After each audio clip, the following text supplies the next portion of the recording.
The faucet in my apartment had been leaking for weeks, a relentless drip, drip, drip that mocked my attempts to ignore it. I'd lie awake at night, counting each drop like a metronome to my failures, wondering how a 32-year-old artist could be so utterly incapable of fixing a pipe. By the time I called the landlord, I was half convinced the whole building was conspiring to drown me in my own inadequacy. That's when Javier showed up. He stood in my doorway, toolbox in hand, his flannel shirt rolled up to reveal forearms corded with muscle, a faint scar tracing the edge of his wrist. His dark eyes scanned the room, taking in the chaos of my life. Canvases leaning against walls, paint tubes scattered like fallen soldiers, and a half-eaten pizza on the counter. "You Ethan?" he asked, his voice low, with a faint lilt that suggested roots far from Seattle's gray drizzle. "Yeah," I said, pushing a sketchbook aside. "The sink's over there. It's loud." He nodded, stepping inside, his boots leaving faint dirt marks on my hardwood floor. I should have cared, but I didn't. Something about him felt like he belonged here, like he'd been summoned not just to fix a pipe, but to disrupt the careful, lonely routine I'd built. I watched him crouch by the sink, his movements precise, confident, like he was solving a puzzle I'd never understand. I'm not proud of it, but I stared, not at his hands, though they were deft, twisting a wrench with a kind of grace I envied, but at the way his jaw tightened when he focused, the way his hair curled slightly at the nape of his neck. I caught myself and turned back to my easel, pretending to sketch. My pencil scratched meaningless lines, my heart thudding louder than the drip ever had. "You an artist?" Javier asked, not looking up. His voice cut through the silence, casual but curious. "Trying to be," I muttered, suddenly aware of how pathetic that sounded. "I mean, yeah, I paint. Mostly abstracts. Nothing big." He glanced over, his eyes lingering on the canvas behind me, a riot of blues and reds, half-finished and chaotic. "Looks big to me," he said, and there was no mockery in his tone, just something warm, like he saw more than I meant to show. I didn't know what to say, so I didn't say anything. I just watched him work, the clink of metal on metal filling the space between us. The faucet stopped dripping, just like that. Silence rushed in, and with it, a strange ache in my chest. I'd spent months alone in this apartment, hiding from the world, from myself. And now this stranger, this plumber with dirt on his boots and a scar on his wrist, had fixed something I didn't know was broken. "You good?" he asked, standing and wiping his hands on a rag. His eyes met mine, and for a second, I forgot how to breathe. "Yeah," I lied. "Thanks." He nodded, but he didn't leave. Not yet. He leaned against the counter, his gaze flickering to the sketchbook I'd abandoned. "You draw people?" he asked. "Sometimes," I said, my voice barely above a whisper. "Why? You want to be a model?" It was a joke, a clumsy attempt to deflect the tension building in the room. But Javier didn't laugh. He just looked at me, his expression unreadable, like he was weighing something heavy. "Maybe," he said finally, and the word hung in the air, a challenge I wasn't ready to meet. I didn't know it then, but that moment, the quiet after the drip stopped, the weight of his gaze, was the beginning of everything. My life, my heart, my carefully guarded walls were about to crack wide open, and Javier was the one holding the wrench. The next day, I couldn't stop thinking about him. I tried to paint, but every stroke felt wrong, like I was trying to capture something I didn't understand. Javier had left his card on the counter. Javier Morales, plumbing and repairs, and I kept picking it up, turning it over in my hands like it held some secret code. I didn't need anything else fixed. The sink was fine. The pipes were fine, but I wasn't. I called him anyway. "Something else leaking?" he asked when he picked up, his voice teasing but kind. "No," I admitted, my face burning even though he couldn't see me. "I just thought maybe you'd want to see the painting. The one you liked." There was a pause, long enough that I thought he'd hung up. Then, "You inviting me over, Ethan?" My heart stuttered. "Yeah, I guess I am." He showed up an hour later, no toolbox this time, just a quiet confidence that made my small apartment feel smaller. He studied the canvas, his head tilted, his fingers brushing the edge of the frame. "This is you," he said, not a question but a statement. "All this color, all this mess. It's you." I laughed, nervous. "Mess is about right." He turned to me, his eyes searching mine. "It's not a bad thing," he said softly. "Mess is honest." I didn't know what to say to that. No one had ever called my chaos honest before. No one had ever looked at me the way Javier did, like he could see the parts of me I'd spent years hiding, not just from the world, but from myself. I'd grown up in a small town in Oregon, where being different wasn't just frowned upon, it was dangerous. I'd learned early to keep my head down, to bury the part of me that noticed boys the way other guys noticed girls. I'd moved to Seattle to escape, to be free, but freedom felt a lot like loneliness most days. Painting was my outlet, my way of screaming without making a sound. But Javier? He was different. He saw the scream and didn't flinch. We talked for hours that night, about nothing and everything. He told me about growing up in New Mexico, about his dad who'd taught him to fix things, about the way the desert sky looked at night. I told him about my art, about the galleries that kept rejecting me, about the fear that I'd never be enough. It was easy, too easy, like I'd known him forever. When he left, the apartment felt emptier than before. I stood at the sink, running my hand under the now silent faucet, and realized I was waiting for something to break again, just so he'd have a reason to come back. Javier started coming over more often, not because anything was broken, but because I kept finding excuses. A loose cabinet hinge, a flickering light bulb, a door that creaked too loudly. Each time, he'd show up with that same quiet smile, like he knew I was making it up, but didn't mind. I didn't either. Every visit was a chance to unravel him a little more, to learn the shape of his laugh, the way his eyes crinkled when he talked about something he loved. One night, he brought a six-pack of beer and stayed long after he'd tightened the last screw. We sat on my sagging couch, the city lights flickering through the window, and he told me about his first love, a boy from his high school who'd broken his heart when he left for college. I thought I'd never get over it, Javier said, staring at the bottle in his hand. But you do. You keep going. I wanted to ask if he was over it now, if his heart was free, but the words stuck in my throat. Instead, I told him about my own first crush, a soccer player in 10th grade who never even knew I existed. I used to draw him, I admitted, my face hot. Stupid sketches in the margins of my notebooks. I burned them all when I left home. Javier looked at me, his gaze steady. You shouldn't burn your art, he said. It's part of you. I shrugged, trying to play it off, but his words hit hard. I'd spent so long hiding, destroying the evidence of who I was, that I'd forgotten how to be whole. Javier made me want to remember. That night, he fell asleep on my couch, one arm slung over his face, his breathing soft and even. I sat at my easel, sketching him in the dim light, every line of his jaw, every curve of his shoulder. It was the first time I'd drawn a person in years, and it felt like confessing something I wasn't ready to name. The next morning, he woke up and saw the sketch. He didn't say anything at first, just studied it, his fingers tracing the lines I'd drawn. This is how you see me, he asked finally, his voice low. I nodded, my heart in my throat. Yeah. He looked at me then, and for a moment, I thought he might kiss me. I wanted him to. God, I wanted him to. But he just smiled, a small, private smile, and said, You're good, Ethan. Really good. It wasn't a kiss, but it felt like one. Things changed after that. Javier started texting me, not just about repairs but about random things, a song he liked, a taco truck he'd found, a sunset that reminded him of home. I'd text back, my fingers shaking, trying to sound casual when every word felt like a risk. I was falling for him, and it terrified me. I'd spent so long building walls, convincing myself I didn't need anyone, that letting him in felt like stepping off a cliff.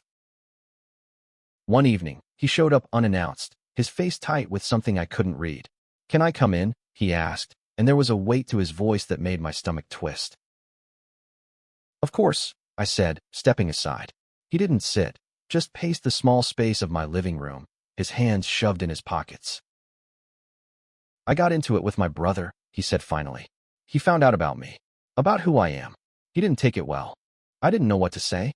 I knew that pain, the sting of rejection from the people who were supposed to love you most. I'm sorry, I said, and it felt so inadequate. Javier shook his head. It's not your fault. It's just I thought he'd come around by now.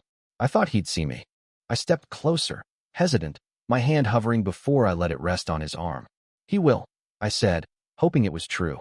Or he won't, and you'll still be you. You're enough, Javier. He looked at me, his eyes raw, and then he did something I didn't expect. He pulled me into a hug, his arms tight around me, his breath warm against my neck. I froze for a second, then hugged him back, my heart pounding so hard I was sure he could feel it. We stood like that for a long time, the world outside my apartment fading away. I didn't know if it was love or something close to it, but it was real, and it was ours. The hug lingered in my mind for days, a memory I replayed until it felt worn at the edges. Javier didn't mention it, and neither did I, but something had shifted. Our conversations grew deeper, our silences more comfortable. He'd come over after work, smelling faintly of metal and sweat, and we'd talk about everything. His dreams of owning his own repair business, my fear of never making it as an artist. It was like we were building something together, piece by piece, without ever saying it out loud. One night, he convinced me to go out. No more hiding in your cave, he teased, tossing me my jacket. We ended up at a dive bar in Capitol Hill, the kind of place where the jukebox played old soul songs and the air smelled of spilled beer. Javier leaned against the bar, his smile easy, his eyes catching the neon light. I couldn't stop looking at him. "You ever dance?" he asked, nodding toward the small crowd swaying near the jukebox. I laughed, shaking my head. Not since high school. And even then, it was bad.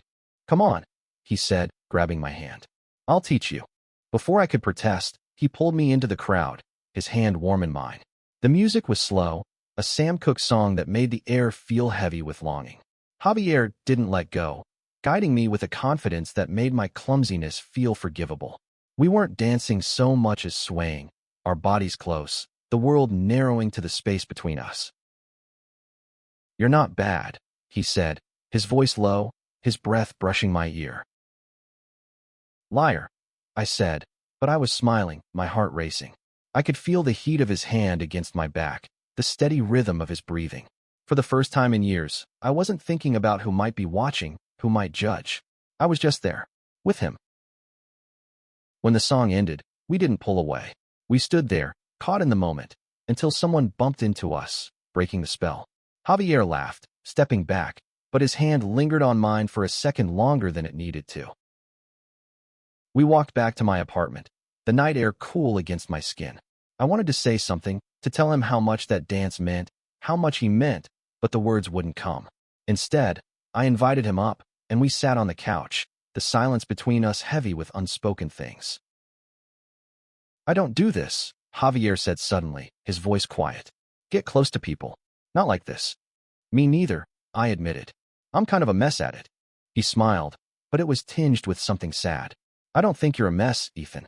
I think you're real." I didn't know how to respond, so I kissed him. It was impulsive, reckless, my lips finding his before I could overthink it. For a second, I thought I'd ruined everything. But then he kissed me back, his hand cupping the back of my neck, pulling me closer. It was soft and fierce all at once, like a promise we hadn't made yet. When we pulled apart, his eyes were dark, searching mine. "You sure about this?" he asked. "No," I said honestly, "but I want it anyway." He nodded, like he understood, and kissed me again. The next few weeks were a blur of stolen moments. Kisses in the kitchen, late-night talks on the couch, his hand brushing mine as we walked through the city. I started painting again, really painting, the kind of work that felt like it came from my bones. Javier was my muse, though I'd never admit it to him. Every stroke of my brush was a confession, every color a piece of him. But it wasn't perfect.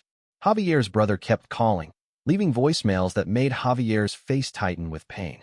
I'd catch him staring at his phone, his jaw set, like he was fighting a war I couldn't see.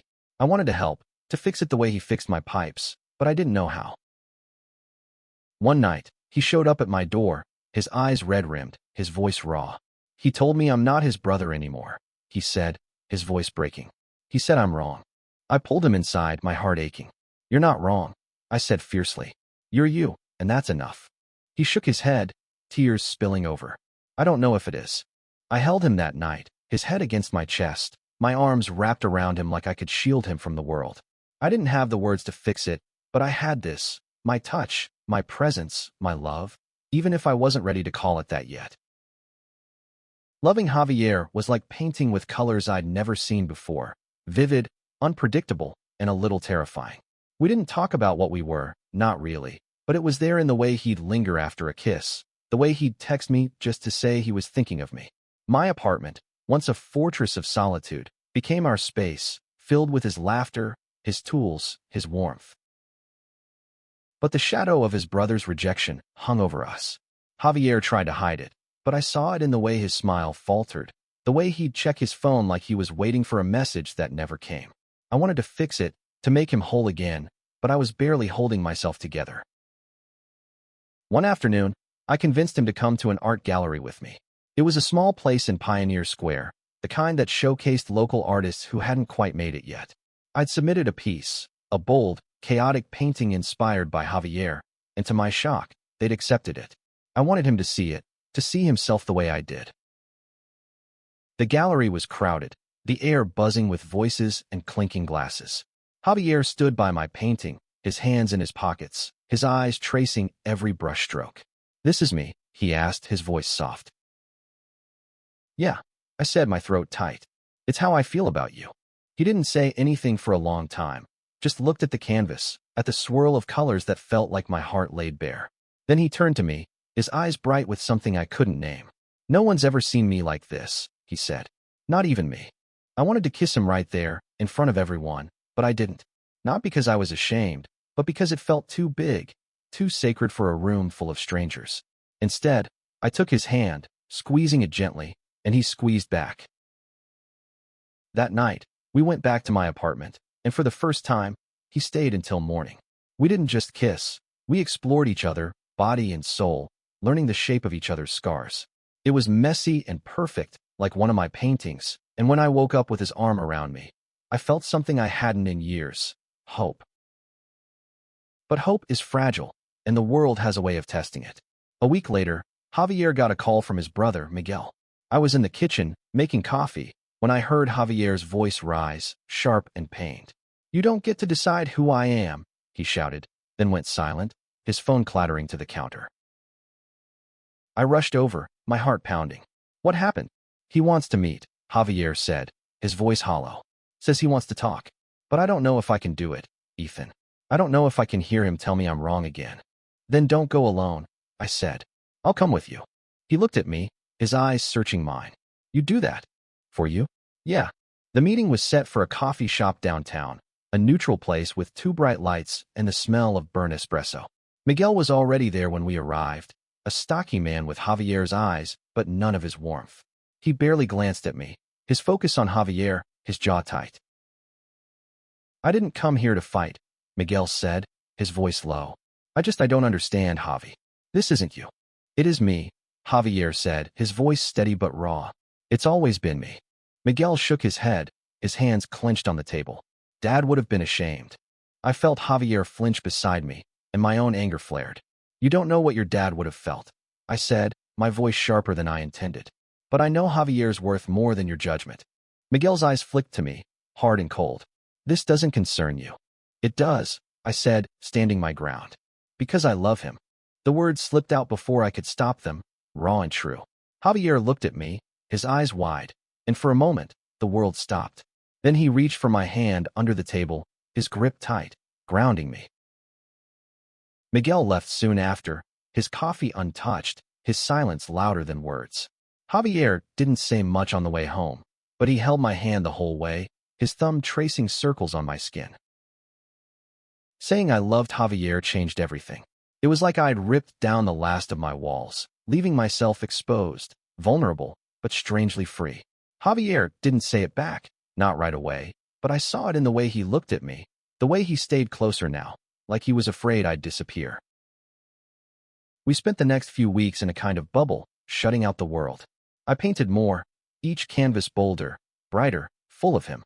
He started talking about his dreams again, about saving enough to start his own business, about building a life that was his. I wanted to be part of that life, but I was scared of how much I wanted it, scared of what it meant to love someone so completely. One night, we went to a queer art event in Fremont, a pop-up show in a warehouse filled with music and color. Javier was nervous at first, his shoulders tense, but I held his hand, guiding him through the crowd. We stopped at a sculpture made of recycled metal, twisted into the shape of 2 figures embracing. "This is us," I whispered, half joking, but Javier's eyes softened. Yeah, he said. It is. We danced again that night, under string lights that flickered like stars, our bodies pressed close, the music a pulse that matched my heartbeat. I felt alive, seen, loved in a way I'd never thought possible. But even in that moment, I knew it couldn't last, not without facing the world outside our bubble. The next morning, Javier got a text from his brother. I'm sorry, it said. Can we try again? Javier stared at the screen, his face a mix of hope and fear. What do I do? He asked, his voice barely audible. Whatever feels right, I said. But you don't have to do it alone. He nodded, his hand finding mine. I don't want to lose you, he said, and it was the closest he'd come to saying he loved me. You won't, I promised, hoping I could keep it. The second meeting with Miguel was different. It was at a park this time, the air crisp with autumn, leaves crunching under our feet. Miguel looked tired, his eyes shadowed, but there was something softer in his posture, like he was trying to understand. I don't get it, Miguel said, his voice low. But I don't want to lose you, Javi. You're my brother. Javier's shoulders relaxed, just a fraction. I'm still me, he said. I'm just more of me now. Miguel nodded, his eyes flickering to me. You make him happy, he said, not a question but an acknowledgement. I try, I said, my voice steady. It wasn't perfect. It wasn't a full reconciliation, but it was a start, a crack in the wall that had separated them. We walked away from the park, Javier's hand in mine, and I felt a weight lift, like we'd turned a corner. That night, Javier stayed over again, and as we lay in bed, he whispered, I love you, Ethan. The words were quiet, but they filled the room, filled me. I kissed him, my heart full, and knew that whatever came next, we'd face it together. The months that followed were a whirlwind. Javier started working on his business plan, spending late nights at my apartment, papers spread across the table, his brow furrowed in concentration. I'd sketch him while he worked, capturing the intensity in his eyes, the determination in the set of his jaw. He was building something, and so was I, not just paintings, but a life, a future. We faced challenges, too. My art was getting noticed, but with attention came criticism, rejection letters that stung more than I'd admit. Javier was there through it all, his hand on my shoulder, his voice steady. You're enough, he'd say, and I started to believe him. His relationship with Miguel was healing, slowly. They met for coffee again, then dinner, small steps toward understanding. I stayed out of it, mostly, but I was there when Javier needed me, holding him when the weight of his family's expectations felt too heavy.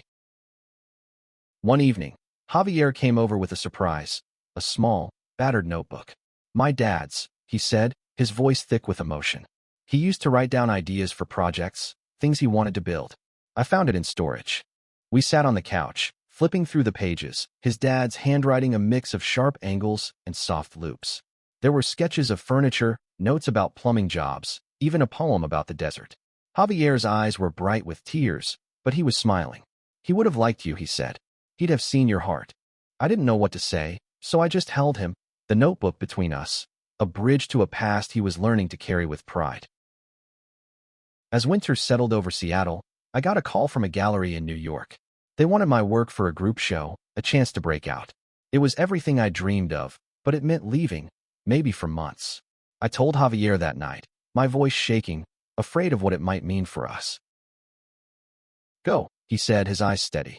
You need this, and I'm not going anywhere. But what if? I started, but he cut me off with a kiss, fierce and certain.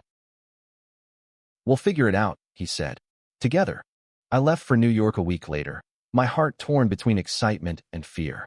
Javier drove me to the airport, his hand on my knee the whole way. Paint something amazing, he said as I got out of the car. Show them who you are. I did. The show was a success, my paintings selling to collectors I'd only dreamed of reaching. But every night, I called Javier, his voice anchoring me across the miles. He told me about his business, about the shop he'd leased, about the life he was building. I told him about the city, about the art, about how much I missed him. When I came back to Seattle, he was waiting at the airport, his smile brighter than the city lights. He pulled me into his arms, and I knew I was home. Spring came, and with it, a new chapter. Javier's business was taking off, his shop a small but bustling space filled with tools and the smell of sawdust. I'd stop by after painting, bringing coffee, watching him work with the same focus he'd once given my leaky faucet. He was building more than pipes now. He was building a life, and I was part of it. My art was thriving too. The New York show had opened doors, and I was working on a solo exhibition, something I'd never dared to dream of. Javier was my biggest supporter, hanging my paintings in his shop, bragging about me to his clients. It felt like we were unstoppable, like the world was finally catching up to us. But the real moment, the one that changed everything, came on a quiet Saturday morning. We were in my apartment, the same cluttered space where it all began. Javier was fixing a shelf I'd broken, because apparently I was still hopeless with tools. When he stopped, his hands still, his eyes fixed on me. "Ethan," he said, his voice low, serious. "I need to ask you something." My heart stopped.